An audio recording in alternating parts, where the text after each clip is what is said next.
নমস্কার বন্ধুরা, আমি পীযূষ কান্তি রায়। আমার ইউটিউব চ্যানেল পিকের এই স্টুডিওতে আপনাদের স্বাগত। সম্প্রতি আন্দামান ভ্রমণের সমস্ত পর্বগুলো আপনারা নিশ্চয়ই দেখেছেন। এবারে আপনাদের একটা নতুন জিনিস দেখাই। ভীমপুর আসাননগরের কদমখালিতে লালন মেলা 34তম বর্ষ। এইবার আমরা লালন মেলার শুরু থেকেই এই মেলায় বন্ধুরা মিলে অনেকবার গেছি। আমি বিশেষ করে আমি তো কয়েকবারই গেছি, 8-10 বার গেছি। আমার সঙ্গে থাকে এই উজ্জ্বল, তারপরে বাবুল, বিনয়দা, অনেক সময় দীনেশ বুদেশ, এরাও ছিল এককালে ঘুরতো। এখন আর ওরা আসে না। এইবার আমরা যাচ্ছি, আমি, উজ্জ্বল, বৌদ্ধমামু মানে বিমল রায়, বাবুল আর বিনয়দা, এই 5 জন মিলে আমরা যাচ্ছি। এই যে চূর্ণী নদী পার হয়ে গেল, আমরা এবার দক্ষিণপাড়া হয়ে চিত্রশালী হয়ে ডান দিকে টার্ন নিয়ে ভেতর দিয়ে যাচ্ছি। যাওয়ার দৃশ্যগুলো আপনাদের দেখাচ্ছি। দেখুন কি সুন্দর পরিবেশ, খুবই ভালো লাগে এইখান দিয়ে যেতে। আমরা অনেকবারই এসছি এই রাস্তায়, মাঝে মাঝে এই রাস্তায় মোটরসাইকেল নিয়ে, গাড়ি নিয়ে এসে একটু আড্ডা মেরে আবার চলে যাই। আর এই যে একটা পুকুর দেখুন, কি সুন্দর, দারুণ জলাশয়, খুবই সুন্দর। এসব জায়গায় বসে থাকলেও আপনার সময় কেটে যাবে। কিন্তু আগে এত ঘরবাড়ি ছিল না, এখন আস্তে আস্তে সমস্ত জায়গায় ঘরবাড়ি এমনভাবে বিস্তৃত লাভ করেছে, যার জন্য গ্রামের আর গ্রাম্যতা নেই। এই যে একটা পুকুরে আসছে, দেখুন কি সুন্দর, খেজুর গাছের সারি, কি অপূর্ব লাগছে। বাহ, ভীষণ সুন্দর এই দৃশ্যটা। এই যে আর একটা পুকুর। এইসব পুকুরে আগে টাকা দিয়ে মাছ ধরা হতো। আমাদের বগুড়ার ডিএনবি, তারপরে এই নেহেরু বাবু, এরা আসতেন। এই পুকুরটা দেখুন, চারপাশে খেজুর গাছ, কি সুন্দর সার দিয়ে দাঁড়িয়ে আছে, অপূর্ব দৃশ্য। বাহ, ভীষণ সুন্দর। আমার এই ছবিগুলো আমি নতুন ইনস্টা 360X4 দিয়ে তোলা। এটা আমি সম্প্রতি কিনেছি।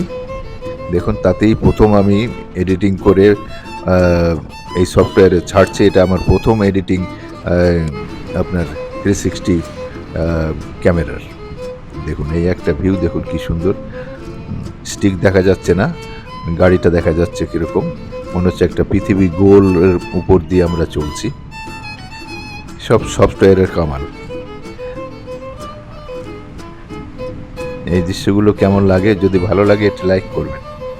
এই দেখুন, এই রাস্তাটা দেখুন, চারপাশে জমি, ফাঁকা জমি, ধান পেকে গেছে, কেটে নিয়ে চলে গেছে, শুধু তার গোড়াগুলো রয়েছে। ভারী সুন্দর সোনালি আভা দেখা যাচ্ছে, অপূর্ব সুন্দর লাগছে। আমরা গাড়ি থামিয়ে বাধ্য হয়ে এইখানে একটু এসে বসলাম।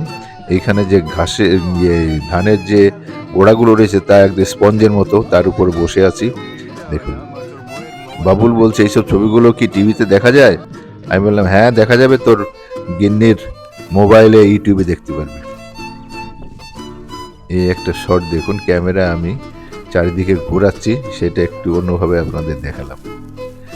প্রথম এডিটিং তো, তাই সব এখনো ঠিক মতো শিখিনি। এই যে একটু দেখুন, ডিপ টিউবওয়েলের জল, এগুলো আমাদের কলেজ পাড়ায়, আমাদের বগুড়াতে ছিল, নিপেনদের বাড়ির ওখানে একসময় ছিল। এখানে প্রচুর স্নান করতাম আমরা এই ডিপ টিউবওয়েলের জলে। এদিকে সূর্য, আকাশে পড়ন্ত রোদের আভা দেখা যাচ্ছে। আমরা যাচ্ছি, আরও খানিকটা যাব, এই দৃশ্যগুলো আপনাদের দেখাচ্ছি। চারপাশের দৃশ্যগুলো দেখুন কি অপূর্ব, খুব সুন্দর লাগছে, তাই আপনাদের একটু দেখাচ্ছি। আমার চোখে যেটা ভালো লাগে সেটাই আপনাদের দেখাচ্ছি। এই যে আমরা গাড়ি রেখে আমরা যাচ্ছি মেলার প্রাঙ্গণে। এই যে বিনয়দা, উজ্জ্বল পেছনে। বিনয়দার হাতে যে ব্যাগ দেখছেন, এর মধ্যে আমাদের খাবার দাবার সব রেডি করা আছে। আমরা রাত্রিবেলা খাওয়া দাওয়া করব, তারপরে মেলায় গান টান শুনে আমরা ওখান থেকে বের হব। এই যে একটা একদিকে ডান পাশে আর একটা মঞ্চ করেছে, সেখানে যাচ্ছি। এই মঞ্চটাই এখনো কোনো শুধু গানই বাজছে, কোনো কিছু অনুষ্ঠান কিছুই হচ্ছে না। তাই আমরা আবার ব্যাক করে যাচ্ছি মূল লালন মেলার গেট দিয়ে আমরা ঢুকছি। দেখুন দুই পাশে বসার সাজিয়ে বসে আছে সমস্ত লোকজন, হাতের বাঁশের কারুকার্য দিয়ে বিভিন্ন ঝুড়ি টুড়ি তৈরি করছে। এখন 4:30 বাজে, কিন্তু মেলায় এখনো লোক খুব একটা আসেনি। তবু আমরা একটু আগে আগে এসেছি যাতে দিনের বেলায় মেলাটাকে একটু উপভোগ করা যায়। দুই পাশে দোকান দেখুন, বাদামের দোকান, ইয়ের দোকান, কত রকমের দোকানপাট নিয়ে বসছে। খাবারের দোকান প্রচুর, বিভিন্ন ভ্যারাইটিসের সমস্ত খাবারের দোকান এখানে রয়েছে। বড় বড় ঢাকাই পরোটা নিয়ে বসে আছে।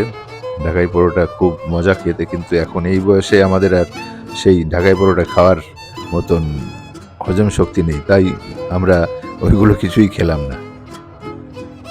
মেলাটা পুরো মেলা প্রাঙ্গণটা আপনাদের ঘুরে দেখাচ্ছি দেখুন। মূল প্রাঙ্গণে যাচ্ছি আমরা। এই যে লালনের এখানে মূর্তি রাখা আছে, এই জায়গাটাই হচ্ছে প্রধান জায়গা। কি অবস্থা!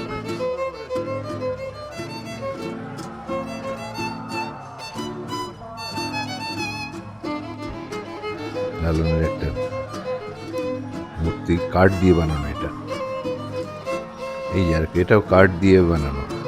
কি সুন্দর রং করেছে, মানে মেটালের।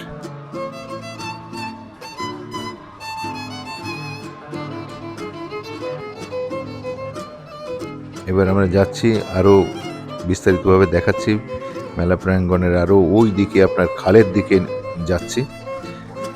ওখানেও সাধু সন্তরা বসে আছে, আখড়া করে বসে আছে, কিন্তু আগের মতো আর সেরকম জমজমাট নেই। সাধুরা আসতো প্রচুর, অনেক সাধুরা আসতো, আখড়া থাকতো প্রচুর। সাধুদের আখড়ায় সব ইয়াং ছেলেরা যে বসতো, ওখানে সাধুরা গঞ্জিকা সেবন করতো, সেইগুলো খেত। এই যে একটা সাধুর আখড়া, এখানে গান হচ্ছে। শেষ মুহূর্তে আমরা আসছি, গানটা এখানেই শেষ হয়ে যাবে।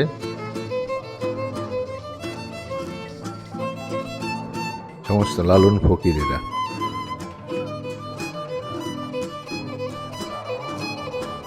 এই যে একটা আখড়া, সাধুরা বসে আছে এখানে।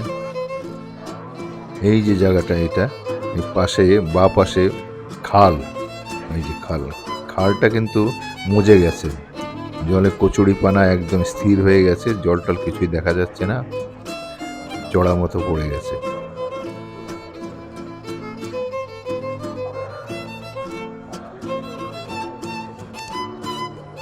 খুব সুন্দর লাগছে এই জায়গাটা।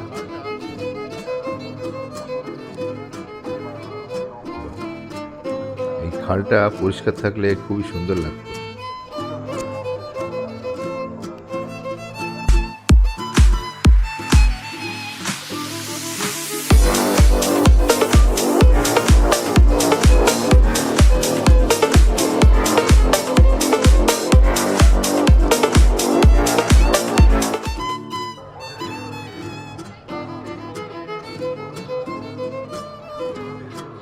আমরা আবার মেলা প্রাঙ্গণ ওই পাশ থেকে শেষ করে আবার রাস্তার দিকে যাচ্ছি। আস্তে আস্তে সন্ধ্যা নেমে এসছে, সমস্ত দোকানে আলো জ্বলছে। এখানে একটা মঞ্চ হয়েছে সামনে, নাস্তিক মঞ্চ। এই যেটা নিরামিষ মথুরা কেক বানাচ্ছে।